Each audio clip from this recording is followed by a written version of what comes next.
జగన్ గారు ప్రధాని మోడీ గారికి ఒక లేఖ రాశారు. దానిలో డీలిమిటేషన్ గురించి ఉంది. అసలు డీలిమిటేషన్ అంటే ఏంటి? లోక్సభ అండ్ రాజ్యసభ సీట్స్ని రాష్ట్రంలో ఉండే జనాభాను బట్టి, లేకపోతే రాష్ట్రంలో ఉండే విస్తీర్ణం బట్టి సీట్స్ని డిసైడ్ చేస్తారు. 2021లో జరగాల్సింది, కానీ కోవిడ్ కారణం వల్ల 2026లో చేస్తామని చెప్పారు.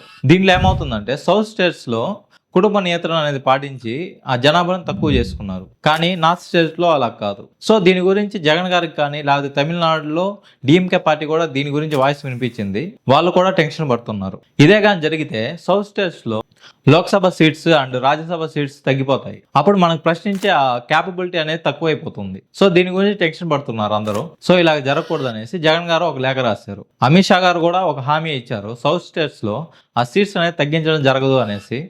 కానీ నార్త్ స్టేట్స్ లో ఒక సీట్స్ పెంచితే అప్పుడు కూడా మనకు అన్యాయమే జరుగుతుంది.